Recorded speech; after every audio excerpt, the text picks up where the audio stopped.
Assalamualaikum warahmatullahi wabarakatuh.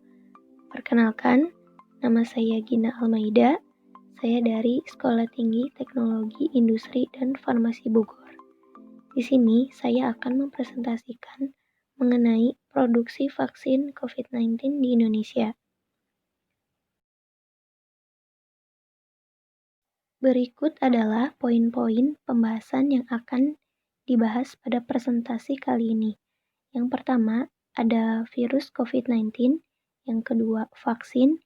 Ketiga, teknologi produksi vaksin COVID-19. Yang keempat, teknologi produksi vaksin COVID-19 di Indonesia.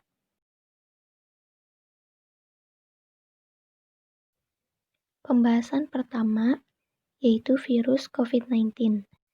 Mari kita berkenalan terlebih dahulu dengan virus ini, yaitu COVID-19. Apa itu COVID-19? COVID-19 atau Coronavirus Disease 2019 adalah penyakit yang disebabkan oleh jenis coronavirus baru, yaitu SARS-CoV-2, yang menyerang sistem pernafasan.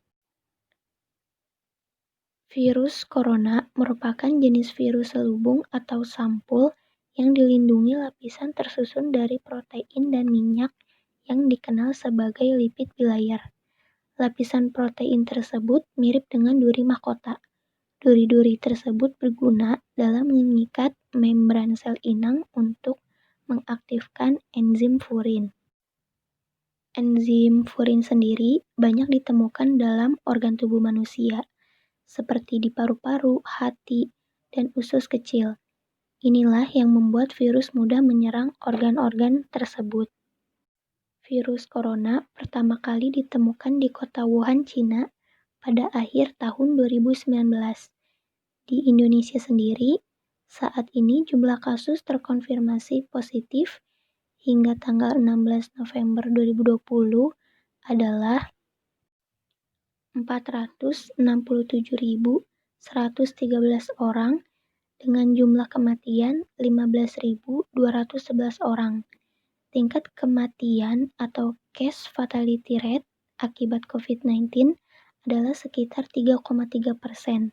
Sedangkan berdasarkan jenis kelamin pasien yang meninggal akibat COVID ini mencapai 58,4% laki-laki dan 41,6% perempuan. Selanjutnya, bentuk virus COVID-19.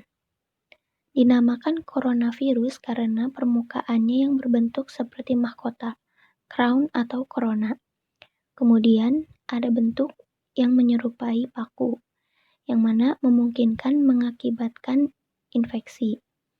Kemudian ada lapisan luar yang tebal, terdiri dari inti protein.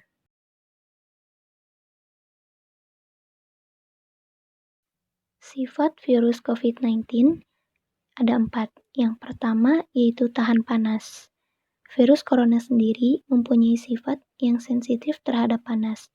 Mereka akan mati jika terkena suhu 56 derajat Celcius dalam waktu 30 menit. Yang kedua, membutuhkan inang hidup. Virus ini juga membutuhkan inang sebagai tempat berkembang biak. Ia akan mati ketika berada di luar tubuh makhluk hidup dalam jangka waktu yang bervariatif, tergantung suhu atau tempat virus berada. Yang ketiga, replikasi diri dan bermutasi.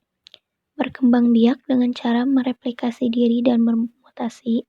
Pada virus corona, RNA positif sebagai genomnya dan dapat bermutasi sekitar 1 juta kali lebih cepat daripada genom virus DNA. Yang keempat, dapat hidup di benda mati. Corona dapat hidup selama beberapa waktu di benda mati yang permukaannya keras, seperti plastik dan stainless steel, hingga 72 jam dan di atas kardus hingga 24 jam. Selanjutnya, penyebaran virus COVID-19. Yang pertama, penyebaran virus corona melalui droplet.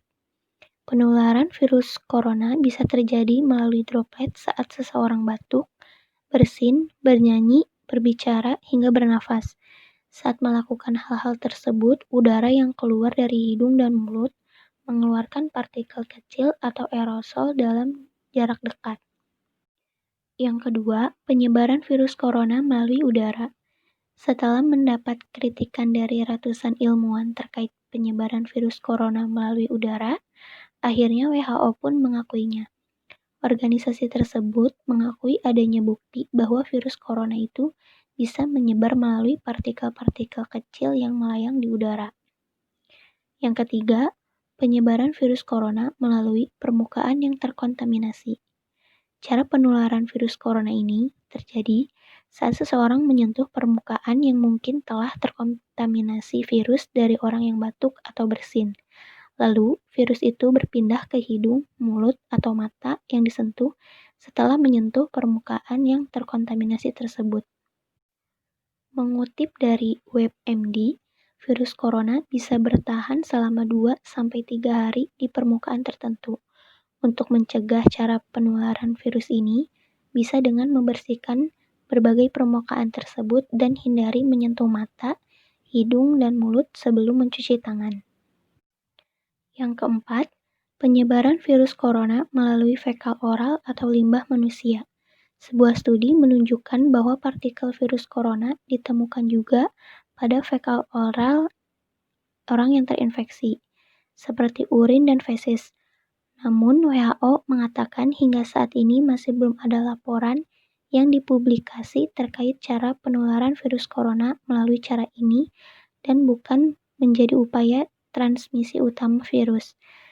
Dalam laman resmi WHO, selain melalui fekal oral tersebut, penyebaran virus corona juga bisa terjadi melalui darah dari ibu ke anak, hingga dari hewan ke manusia. Kemudian, gejala COVID-19 diklasifikasikan menjadi 3. Yang pertama, gejala yang paling umum. Contohnya, demam, batuk kering, dan kelelahan. Kemudian, gejala yang sedikit tidak umum.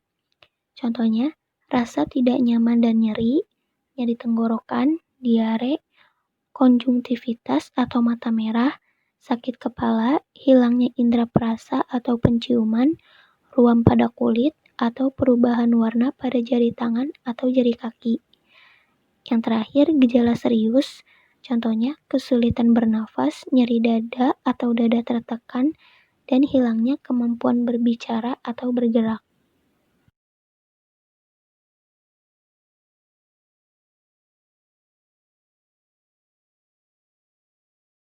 Yang keenam, cara pencegahan COVID-19.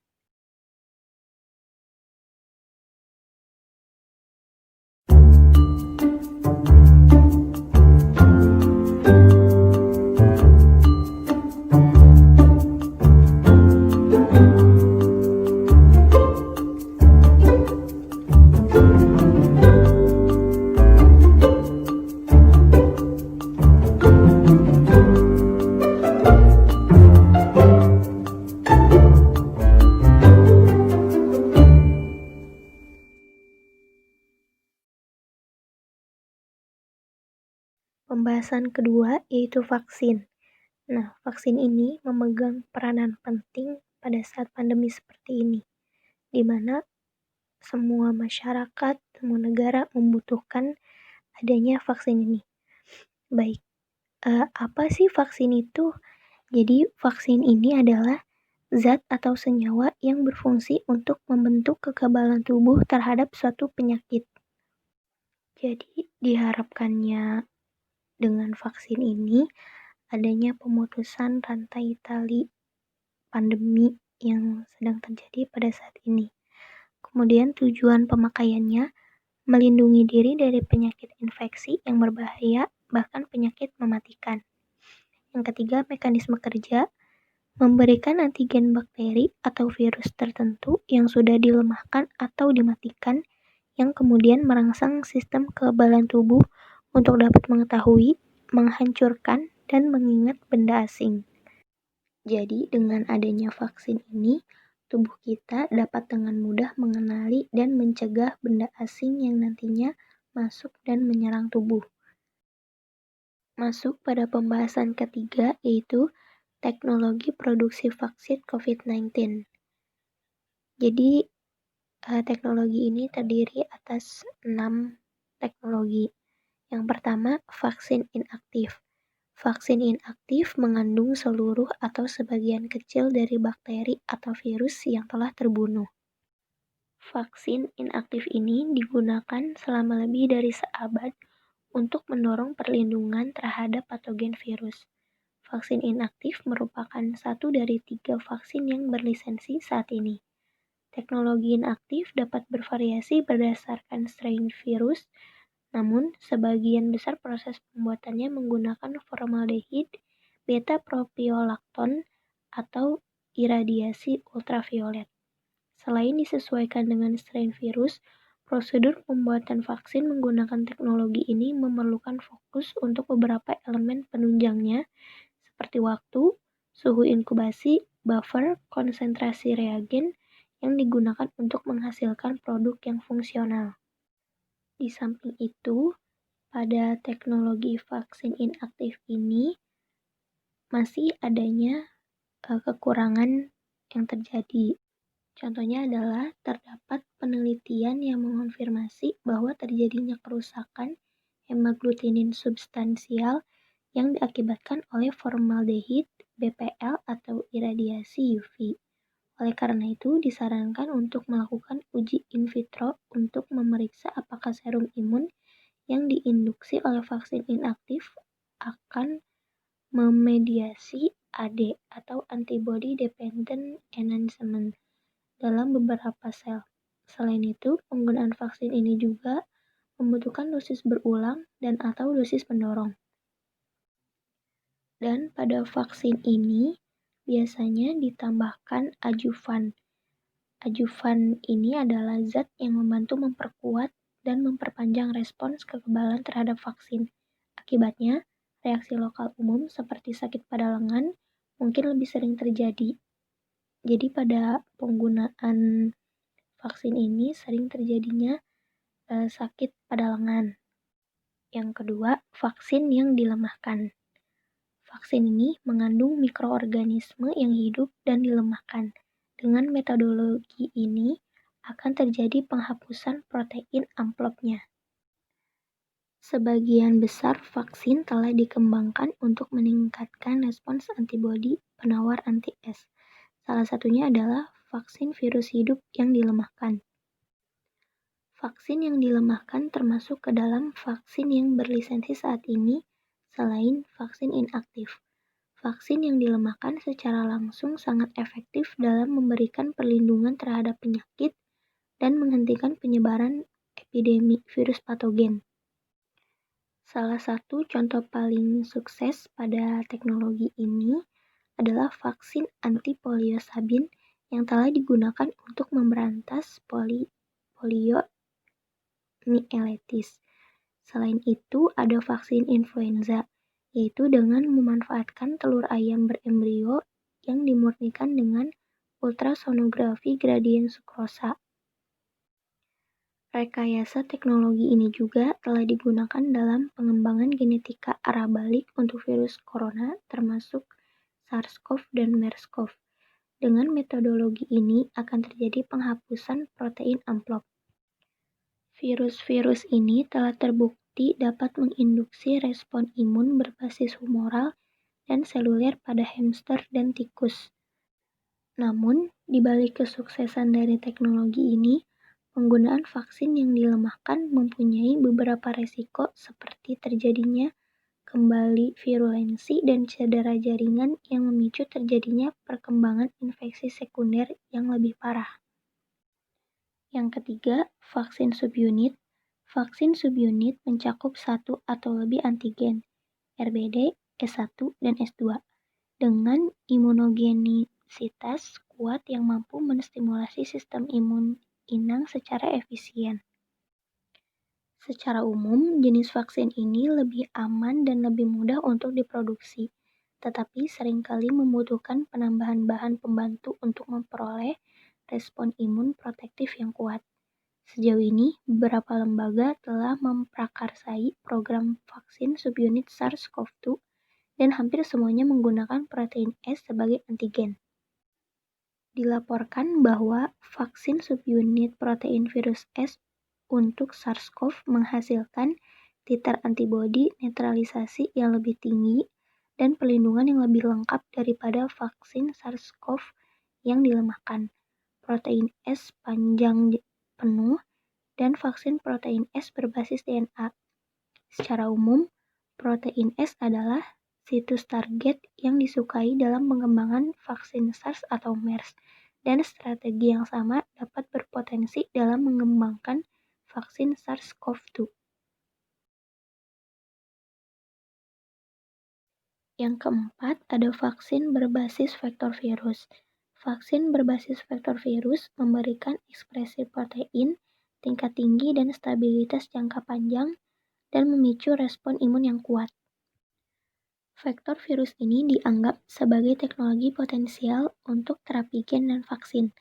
Terapi gen pada penyakit genetik bertujuan untuk mengganti gen yang hilang atau rusak secara permanen dan hanya dapat dicapai jika sistem kekebalan menoleransi pembawa dan produk transgenik. Konsep vaksin vektor virus berbeda dengan vaksin subunit, karena vaksin vektor membantu mencegah penyakit menular dengan menimbulkan respons humoral. Teknologi ini dikembangkan untuk pembuatan vaksin CHAD3 untuk Ebola dan CHAdOX1 untuk MERS, yang sekarang sedang memasuki tahap uji klinik. Secara umum, kelebihan vektor virus adalah transduksi gen efisiensi tinggi, pengiriman gen yang sangat spesifik ke sel target, dan induksi respons imun yang kuat. Terlepas dari keuntungannya, tidak menutup kemungkinan untuk vektor virus menyebabkan masalah. Dalam beberapa vektor, ekspresi stabil dari gen dicapai melalui mekanisme integrasi virus. Integrasi ke dalam genom inang dapat menyebabkan kanker.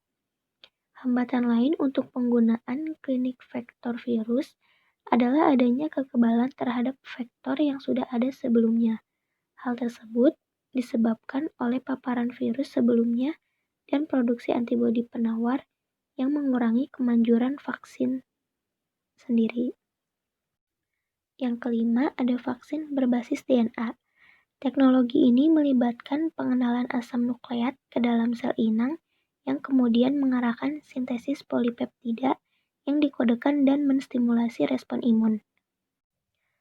Vaksin DNA telah dievaluasi secara luas dalam banyak model hewan, penyakit menular dan tidak menular dengan keberhasilan yang umumnya baik dalam memunculkan tanggapan poten terhadap antigen yang disandikan, yang telah berkisar dari epitop sel T atau B, diskrit hingga kompleks poliprotein besar. Pada umumnya, vaksin tersebut berbasis DNA plasmid. Pada manusia, bukti konsep untuk induksi respon antibodi dan sel T telah ditunjukkan untuk berbagai indikasi dalam beberapa uji klinik. Namun, respon imun yang ditunjukkan lebih rendah dibandingkan dengan penggunaan vaksin konvensional seperti vaksin inaktif dan vaksin virus yang dilemahkan. Alasan kekurangan vaksin DNA ini tidak jelas, tetapi kemungkinan disebabkan karena pengiriman DNA yang tidak efisien ke dalam sel manusia dan stimulasi sistem imun manusia yang tidak memadai. Tetapi ada pula kelebihan atau keuntungan dari teknologi ini. Pada teknologi ini berpotensi lebih terjangkau untuk diproduksi dibandingkan vaksin protein rekombinan. Vaksin berbasis DNA dapat dihasilkan dengan cepat berdasarkan urutan virus, sehingga memungkinkan untuk cepat sampai ke pengujian klinik. Keuntungan lainnya adalah respon imun terhadap vaksin dapat diarahkan untuk memperoleh respon imun humoral atau seluler atau keduanya tanpa memerlukan vektor hidup atau teknik produksi biokimia yang kompleks. Namun, terdapat lagi kekurangan dari teknologi ini, yaitu waktu yang diperlukan untuk menyetujui vaksin DNA untuk manusia relatif panjang, karena formulasi berbasis gen memerlukan evaluasi keamanan yang lebih besar daripada vaksin konvensional. Namun saat ini vaksin DNA manusia masih dievaluasi dalam uji klinik fase 1. Yang terakhir, vaksin berbasis RNA. Vaksin berbasis asam nukleat yang dapat diproduksi dengan cepat sebagai respons terhadap keadaan darurat kesehatan masyarakat, aman dan memperoleh respon imun protektif. Vaksin berbasis RNA merupakan salah satu teknologi vaksin berbasis asam nukleat yang sedang dikembangkan untuk COVID-19. Vaksin berbasis RNA merupakan kandidat yang menjanjikan karena kecepatannya dalam memperoleh urutan data patogen sehingga dapat diproduksi dengan cepat dan aman. Khasiat imunogen yang tinggi karena modifikasi struktural mRNA yang direkayasa meningkatkan stabilitas dan kemanjuran penerjemahannya. Tersedia dua platform vaksin RNA, yaitu mRNA sintesis dan saRNA. Vaksin berbasis RNA menggunakan mRNA yang telah memasuki sel akan diterjemahkan ke molekul antigenik yang dapat merangsang sistem kekebalan tubuh. Proses ini telah digunakan secara efektif terhadap beberapa kanker. Tidak hanya kanker, penggunaan teknologi vaksin ini mempunyai kemampuan untuk memperoleh proses kekebalan tubuh yang kuat terhadap penyakit menular seperti COVID-19. Produksi vaksin berbasis RNA lebih cepat dan murah daripada vaksin tradisional. Hal tersebut dapat menjadi keuntungan utama dalam situasi pandemi seperti sekarang. Uji klinik vaksin berbasis RNA untuk COVID-19 saat ini sedang berlangsung. Masuk pada pembahasan terakhir, yaitu teknologi yang dipilih Indonesia dalam produksi pertama vaksin COVID-19. Berikut informasi yang saya dapatkan. Yang pertama, Eijkman dan LIPI, yaitu menggunakan protein rekombinan. Universitas Airlangga dan Institut Teknologi Bandung menggunakan vektor adenovirus. Universitas Udayana dan Universitas Indonesia menggunakan mRNA DNA virus-like particles. Kemudian Bio Farma dengan Sinovac menonaktifkan atau inactivated. Yang pertama, pada protein rekombinan, para peneliti mengambil gen yang mengkode kapsul protein dari sekuens RNA virus SARS-CoV-2. Gen tersebut disisipkan dalam vektor atau pembawa gen yang disebut plasmid, kemudian dimasukkan ke dalam sel bakteri. Bakteri berfungsi sebagai pabrik protein yang kelak disuntikan ke dalam tubuh manusia untuk memicu respons sistem imun. Vaksin yang dikembangkan Eijkman mungkin akan diberikan dalam 2 kali suntikan. Suntikan pertama untuk menghasilkan respons primer sistem imun, kemudian suntikan kedua diberikan 2 atau 3 minggu kemudian sebagai pendorong atau booster. Yang kedua, pada adenovirus, untuk membuat vaksin, para peneliti memodifikasi adenovirus sehingga tidak bisa memperbanyak diri di tubuh manusia. Adenovirus yang sekarang tidak berbahaya ini digunakan sebagai vektor atau pembawa gen yang mengkode protein pada SARS-CoV-2. Ketika vaksin adenovirus dimasukkan ke dalam tubuh, ia akan memasukkan gen tersebut ke dalam sel. Kemudian sel tubuh kita sendirilah yang memproduksi antigen virus corona. Hal ini akan memicu respons sistem pertahanan tubuh, sehingga kalau nanti virus corona betul masuk ke dalam tubuh, sistem pertahanan kita sudah terlatih untuk melawannya. Yang ketiga, mRNA DNA virus-like particles. Messenger RNA adalah molekul yang membawa instruksi dalam bentuk kode disebut gen ke bagian sel yang memproduksi protein. mRNA sintetik yang memuat kode untuk protein spike pada SARS-CoV-2 dibungkus dengan selaput lemak yang disebut liposom, yang mirip dengan struktur dinding sel kita. Ketika dimasukkan ke dalam tubuh, mRNA akan masuk ke dalam sel.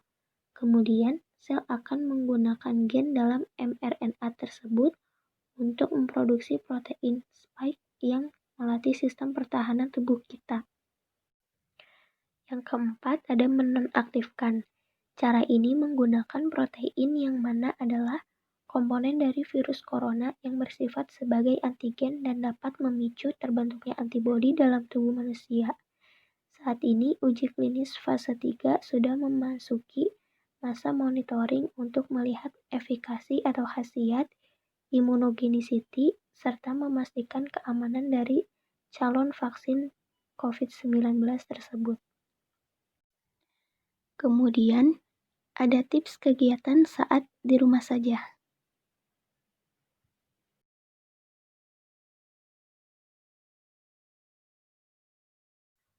Kemudian ini tips kegiatan saat di rumah saja.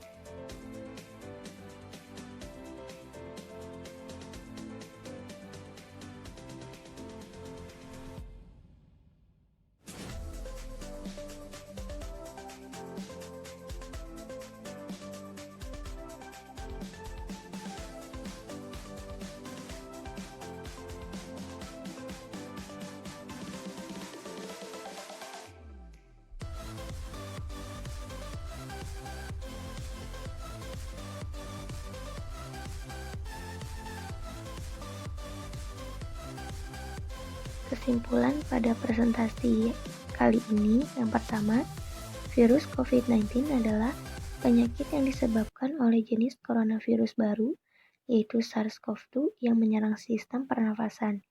Yang kedua, vaksin adalah zat atau senyawa yang berfungsi untuk membentuk kekebalan tubuh terhadap suatu penyakit.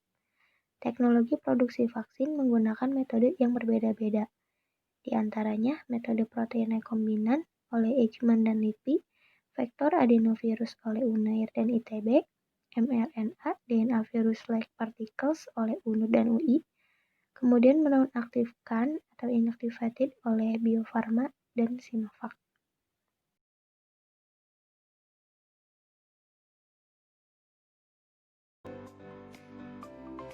Sekian pemaparan presentasi dari saya. Mohon maaf bila ada kekurangan informasi dan kesalahan pada kata atau kalimat ataupun ucapan. Terima kasih atas perhatian dan bantuan dari teman-teman semua. Wassalamualaikum warahmatullahi wabarakatuh.